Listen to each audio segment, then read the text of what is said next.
Hi everyone, happy Memorial Day weekend. Hi everyone, it's Tone and Sage here in Fiji. Listen, we want to send this quick video out to you just to give you 2 quick principles that you could use to immediately increase your energy, get stronger, and if you want to, lose some weight. Because, you know, Memorial Day is kind of the beginning of summer, and traditionally everybody starts thinking about, I'm going to get strong again, get fit, get in my swimming suit, get my groove on, or whatever metaphor people use. So we want to give you these 2 principles because A, they don't really take any willpower, that's the best part. B, they're scientifically proven, and C, really something you can do immediately to see an increase. And if you want to know more, we have our health program somewhere around this video, or you can come to a live seminar, but we don't want to wait. We want to give you something right now that can make a difference for you. So honey, our first principle is? Our first principle is to super hydrate. What we mean by that is flushing your body with enough clean water on a daily basis. You know, the planet, water is life, and the planet itself is 70% water, and even within our own internal body, our brain is 75% water, 76 actually, our muscles are 75, and our bones are actually made up of 25% water. So on a daily basis, we need to make certain that we're getting enough hydration. And you know, the first symptom of dehydration, meaning your body doesn't have enough water, is not thirst. That's what most people think. If you wait till you're really thirsty to drink, you're really dehydrated. In fact, studies show that 60 to 70% of the population is dehydrated throughout the day. The number 1 symptom of dehydration is fatigue, feeling tired. That's why I see a lot of people later in the afternoon, they've eaten a bunch of things and their body gets dehydrated from just normal working out or being around or just normal heat. And all of a sudden people are tired all the time. If you want to have more energy, which will give you fitness and it'll give you health, it'll make you strong, the first thing you want to do is super hydrate. Drink more water. And we're not talking about coffee and we're not talking about Cokes, because those things have water in them, but they have other elements in them that are very acid. And when you get a lot of acid in your body's got to flush that acid out in order to stay balanced. And so as a result, you don't keep hydrated. So hydration is critical. Just think of this. You're not just what you eat, you're what you drink. It's true. And we'll give you a good example. We both, Sage and I, years ago, had a really great man we got a chance to visit with. We read his book. It's called The Body's Cries for Water. The Body's Many Cries for Water, excuse me. And it's by a man named Dr. Batman Gilanjali. It's a mouthful. I call him Dr. Batman for short, and he was cool with that. But Dr. Batman was a medical doctor who lived in Iran, and during the fall of Iran, he became a political prisoner. And he was shipped into this place, and then all of a sudden there was a very high official there that was very, very ill in the middle of the night. He had peptic ulcers, and he was just writhing in pain, like literally rolling on the ground, uncontrollable pain. But they have no medication there because they didn't care about the prisoners. So they, under the threat of his life, they said, fix him. So he began to think, well, his body is very acidic. I'll flush his body with water. Just, that's all I have. I don't have any medicines to do this with. So he began a regimen of drinking this water on this hourly basis and flushing this man. And within literally 2 hours, the man was completely out of pain. And he was blown away within 24 hours. He'd never seen anything like this with any medicine he'd ever applied. So he became fascinated since he was stuck in prison. They let him set up this little area, and he treated for 3 years more than 3,000 people with heart problems, high blood pressure, peptic ulcers, all just with water. So even though it's such a simple thing that we take for granted, it's the most important thing in the world. And I'll tell you one other quick point. If you want to lose weight, this is counterintuitive. Drink more water, because what most people do, they don't want to, they don't want to drink water because they think, oh, I'm going to get bloated. But in fact, when you don't give your body enough water, what the body does is it holds on to the water you have, and as a result of that, you retain water. When the body sees you're giving it enough hydration, it'll let go of that excess water, and you'll actually see weight loss. So it's super important. You want to super hydrate. So now what does that mean? You want to share with them the principle? Yes, of course. The super hydration, what we mean by that is you need to, as a minimum, drink half your body weight in ounces. So myself, I'm about 140 pounds. So if you split that in half, that would be 70 ounces a day. And that's just as a minimum. And, I'll share one of my own experiences as well. It's rarely I get a headache, but if I ever do, instead of, so many people will go to grab Tylenol or grab aspirin, I know I'm dehydrated. And I'll drink a full thing of water, and instantly that headache's gone. When we say super hydrate, we mean like drink a large thing of water. Most people, you go drink some water and they go like this, they sip and this much water's gone. They go, I have some water. You really got to retrain your body, because our modern world has trained us to think of water as being, again, that Coke, that coffee, and it's not the same thing, okay?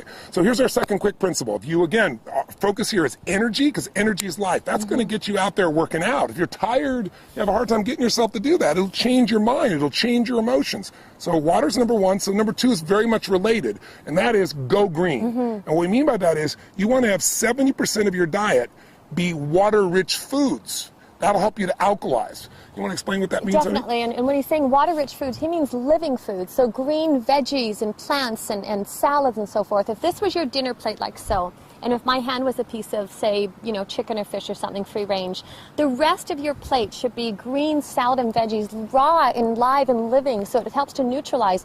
Salads and green veggies, they're high in chlorophyll, they're high in minerals, and the amino acids that your body needs in order to neutralize some of these acids that Tony's been talking about. A simple way of thinking about it is if you want to be alive, eat live foods. Absolutely. I mean, the more things that are dead that you're eating, the more difficult it is for your body to stay, in balance. And when you think about it, you might say, well, I'm going to have a steak or I'm going to have fish or anything like that. That's very concentrated. It's not much water that's in there. But if you had a piece of watermelon, obviously that's different. If you're having pasta or bread, there's not much water in there. And water is the solvent of life. Water detoxifies our system. So you can't just drink water, because then what will happen is, you probably read about people saying, oh, don't drink too much water or you'll put an imbalance in your body. Well, that imbalance is because you lose the alkalinity of your body. You lose sodium, you lose magnesium, you lose a variety of chemistry that's there. So we really teach people how to alkalize. And when you drink green drinks or eat green foods, you're getting these natural alkaline components. What do we mean by that, to keep it simple? Think of it this way. There is a chemistry to energy. The body has a very, very sensitive alkaline acid balance. You don't have to understand all the details of it, but just like your body has to maintain, a temperature that's within a very short range, or you lose your health, the same thing is true with acid alkaline. Our body's slightly alkaline. So what you want to do is make sure that you keep your body alkaline, because most of our lifestyle is acid. Can you give some examples of how that is? Definitely. And what Tony's talking about, if you think of acid rain just alone in the environment and what that does to pollute the environment, so you think of that internally within your own body. If we're putting acids, whether that's coffee or sodas, my gosh, we just read a statistic the other day, the average American consumes 150 pounds of sugar in the body, and that just, erodes the body. It strips the body of the natural minerals that it needs in order to neutralize these acids. So by making choices with green veggies and by having a green drink, we get up and we do our inner balanced greens and wheatgrass, and to make choices, or even something as simple as lemon in your water, all those help to counterbalance and keep the body in balance, like in a homeostasis, which is constantly trying to do. And even if you're not eating sugar directly, that white sugar, or now you have all these NutraSweet, all these alternatives that are just as acidic and sometimes even more toxic for the body. We're taking 30 times more sugar in our bodies than our grandparents were taking. And sugar is acid, and it changes the chemistry of the body. And what you also need to know is, acid creates an environment where there's less oxygen, an anaerobic environment. When you have less oxygen, you have fatigue. And some of the most interesting studies have shown cancer only grows in an acidic anaerobic environment. That's what makes it expand. So if you want to get the benefits of health, of energy, of vitality, if you want to lose weight, listen, if you're overweight, you're over acid.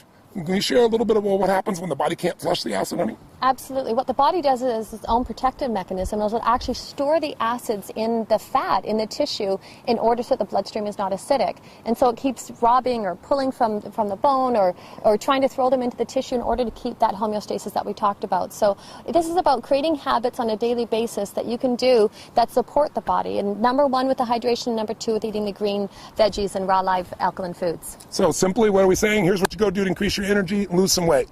Superhydrate, that means make sure you're going to drink twice your body weight, half your body weight. If you do twice your body weight, you're really going to be super hydrated.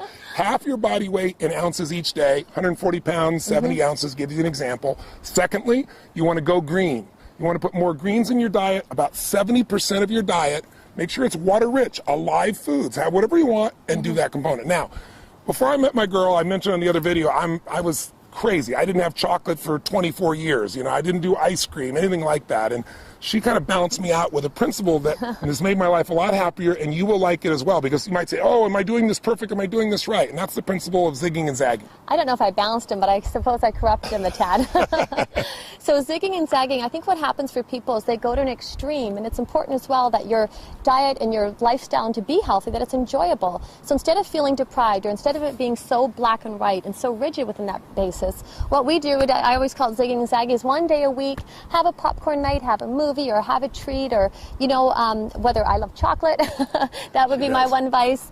So to not making it so right and wrong, but remember, it's what you do on a daily basis that shapes your health. So if on a daily basis you're conscious of how much you're consuming with water, and also how much you're eating with raw live veggies that are alkalizing, to have a treat now and again serves. So that's our zigging and zagging principle. And sometimes, it's not our day. That gives us 4 days a month that we can go off. There's not our day, but we have a craving, we go buy something, when we see the little ice cream shop what's the one that we love to go stop to? Cold Stone. Cold Stone. We're Cold Stone addicts at times. But what we'll do is, if it's not our Zag day, we might go, okay, we're going to have 2 bites, which usually turns into 4, maximum of 6, but just a couple bites. And what happens is you don't feel like you're depriving yourself, and so you're not having to do that swinging the pendulum from one extreme to the other. I thank my girl for that. She really put that balance in my life. And you can enjoy food for celebration as well. So super hydrate, go green, 70% water, alive foods. Give yourself the ability to zag and have some fun. We hope these 3 principles make a difference, make you a better Memorial Day, give you some health, give you some energy, give you some fitness, and we hope to see you sometime soon. God bless to you. Stay healthy. Till next time. Bye-bye. Live strong, live with passion. Bye-bye.